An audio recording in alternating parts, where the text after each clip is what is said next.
Hello, हमें question given है, हमें दिया गया है कि सिद्ध करें कि बिंदु ए 1 - 2 - 8 बी 5 0 - 2 सी 11 3 7 संरेखी हैं और उस अनुपात का पता लगाएं जिसमें बी ए सी को विभाजित करता है। ठीक है। तो आंसर भी गिवन है हमें। तो सबसे पहले आप लोग ट्राई कीजिए, नहीं बनता है तो फिर देख सकते हैं। तो सिद्ध करें कि बिंदु, हमें बिंदु गिवन है, ये संरेखी है या नहीं। तो आप इसे कई तरीके से कर सकते हो। यदि आपने ऐसे निकाल लिया, जब भी ये संरेखी होंगे मतलब ट्रायंगल का एरिया जीरो हो जाएगा, ट्रायंगल ही नहीं बनेगा। तो एरिया ऑफ ट्रायंगल डिटर्मिनेंट से कर सकते हो कि ये आपका 1 - 2 - 8 हो गया, ये 5 0 2 हो गया, -2 हो गया, और ये 11 3 7 हो गया, ये जीरो आ जाएगा। मतलब सॉल्व करके देखना है जीरो आ रहा होगा। ठीक है। इस तरीके से कर सकते हो, या फिर आपको वेक्टर वाली मेथड से करनी है, तो हम देखते हैं कैसे करेंगे। ठीक है। और इसमें भी बी ए सी को किस रेशियो में डिवाइड कर रहा होगा, इस पे भी आप निकाल सकते हो। तीनों पॉइंट गिवन है आपको। ठीक है, किस रेशियो में डिवाइड कर रहा होगा निकाल सकते हो। 3D से ये इजीली निकाला जा सकता है। यदि वेक्टर से देख रहे हैं तो वेक्टर से कैसे करेंगे, हम बोलेंगे ए पॉइंट।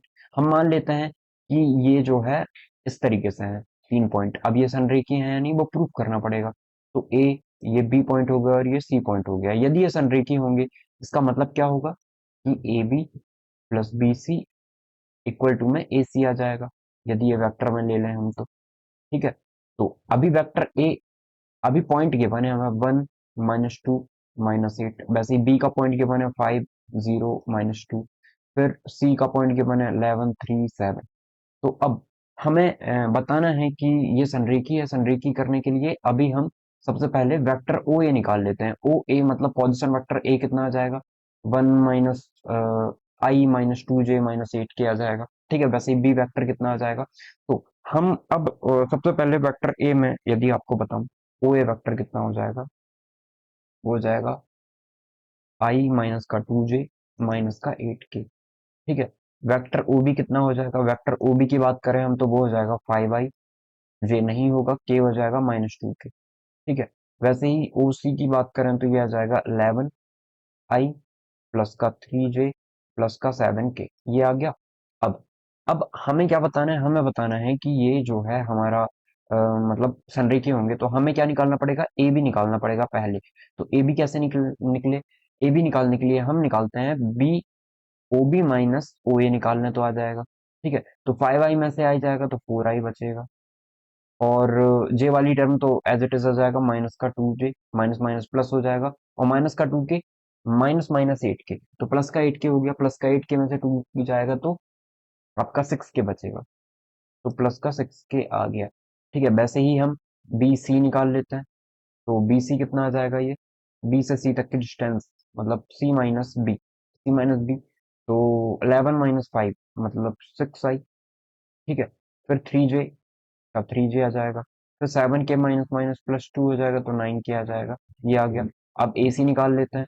वेक्टर ए सी ये कितना आ जाएगा, वेक्टर ए सी आ जाएगा 11 - 1, 11 - 1 तो 10i।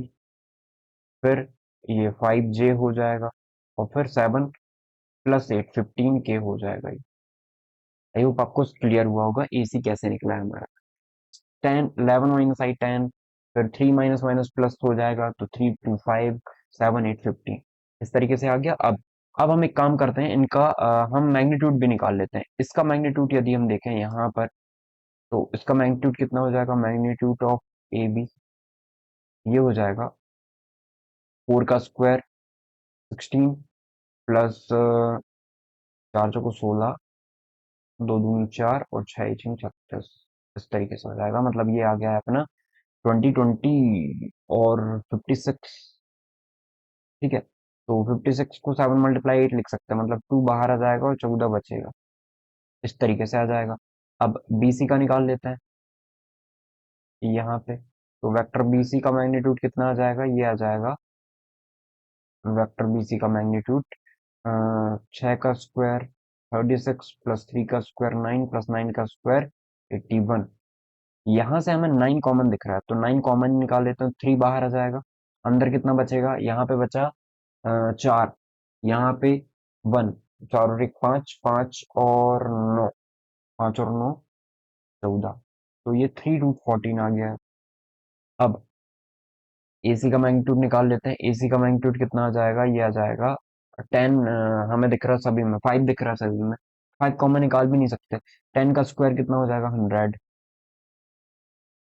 प्लस 5 का स्क्वायर 25, प्लस 5 15 का स्क्वायर 225। 25 बाहर निकल रहा है, 25 बाहर निकालेंगे 5 बच जाएगा, यहाँ बचेगा कितना आपका 4, यहाँ बचेगा आपका 1, और यहाँ बचेगा आपका 25 8 7 जा, नहीं नहीं नहीं 25 9 जा, ठीक है। तो 9 और 1 10 4 14, मतलब 5 √14। इन दोनों का सम, ए बी का सम ए सी के इक्वल आ गया है, आ गया है। 2 √14 प्लस में 3 √14 कितना होता है 5 √14, मतलब ये दोनों इक्वल आ गए। तो ये संरेखीय, हमने ये प्रूफ कर दिया, हैंस प्रूफ। ठीक है, ये प्रूफ हो गया। अब यदि हम देखें कि ये तो प्रूफ हो गया, अब हमें एक और क्वेश्चन गिवन है इसी पे। क्या गिवन है, ये सेकंड पार्ट देख रहे हैं हम। हमें गिवन है कि और उस अनुपात का पता लगाएं जिसपे बी ए सी को विभाजित करता है। तो बी ए सी को किस रेशियो में विभाजित करता है हमें बताना है। तो हम लैम्डा रेशियो 1 मान लेते हैं, ठीक है। तो लैम्डा रेशियो 1 मतलब सेक्शन फॉर्मूला अप्लाई कर देते हैं। तो हम ऐसे बोलेंगे कि वेक्टर बी या वेक्टर ओ बी कैसे निकल के आएगा। वेक्टर ओ बी निकल के आ जाएगा आपका लैम्डा मल्टीप्लाई, लैम्डा का मल्टीप्लाई ओ सी पे हो जाएगा, वेक्टर ओ सी पे, प्लस 1 का मल्टीप्लाई हो जाएगा आपका वेक्टर ओ ए पे, अपॉन में लैम्डा प्लस 1। ये फॉर्मूला अप्लाई कर देते हैं। तो ओ बी वेक्टर ये इक्वल होगा लैम्डा मल्टीप्लाई ओ सी, लैम्डा मल्टीप्लाई ओ सी, ओ सी कितना निकला है, ओ सी ये है, ठीक है। तो मल्टीप्लाई करते हैं तो ये आ जाएगा लैम्डा का मल्टीप्लाई 11i प्लस का 3j प्लस का 7k, ओके। और ओ ए कितना है आई माइनस का 2j माइनस का 8k, अपॉन में कितना, अपॉन में है लैम्डा, अपॉन में लैम्डा प्लस 1। यहाँ देखें हम तो यह जाएगा 11 लैम्डा प्लस का 1 और आई बाहर, और डिनोमिनेटर में लैम्डा प्लस 1 कर देता है, प्लस सेपरेट कर दिया हमने। फिर 3 मल्टीप्लाई लैम्डा, और ये जे के साथ सॉल्व होगा। तो हम ऐसे बोल सकते हैं 3 लैम्डा माइनस का 2, अपॉन में लैम्डा प्लस 1, ये जे आ गया, प्लस के कितना आ जाएगा 7 लैम्डा माइनस का 8 वेक्टर के, अपॉन में लैम्डा प्लस 1, इतना आ गया। अब हम कंपैरिजन करते हैं ओबी के आई जे के एलिमेंट के साथ। ओबी के 5i प्लस 2j, मतलब हम बोल सकते हैं कि जे हमारा 0 था, तो 0 इक्वल टू में 3 लैम्डा माइनस 2 अपॉन में लैम्डा प्लस 1 आ जाएगा, लैम्डा प्लस 1 यहाँ आ जाएगा तो 0 हो गया। तो हम बोल सकते हैं कि 0 इक्वल टू में 3 लैम्डा माइनस 2 हो जाएगा, और 2 इस तरफ चला जाएगा, 3 लैम्डा, तो 2 अपॉन में 3 इक्वल टू में लैम्डा आ गया। तो लैम्डा रेशियो 1 या लैम्डा अपॉन में 1 कर दें, तो लैम्डा रेशियो 1 कितना आ जाएगा हमारा 2 रेशियो में 3 आ गया है।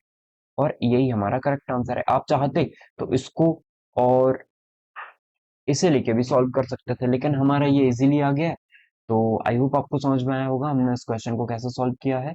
योर करेक्ट आंसर इज, एक तो प्रूफ करना था हमें, तो हमने प्रूफ कर दिया कि संरेखी हैं, और भी तरीके हैं इसको प्रूफ करने के जो कि मैंने बता दिए हैं। आप यदि उसका एरिया निकालोगे ना, एरिया ऑफ ट्रायंगल, तो यदि वो जीरो आएगा, डेफिनेटली संरेखी है तो जीरो आएगा। तो आप वैसे निकाल सकते हो। और 3D, यदि आपको क्वेश्चन आ जाता है ना, तो ये 3D से आप जल्दी कर पाओगे। ये वेक्टर में बदलने में, फिर ऐसे करने में आपको थोड़ा टाइम लग सकता है। तो आई होप आपको समझ में आ गया होगा हमने इस क्वेश्चन को कैसे सॉल्व किया है, और जो हमारा आंसर 2:3 लाना था वो आ गया, ठीक है। Thank you.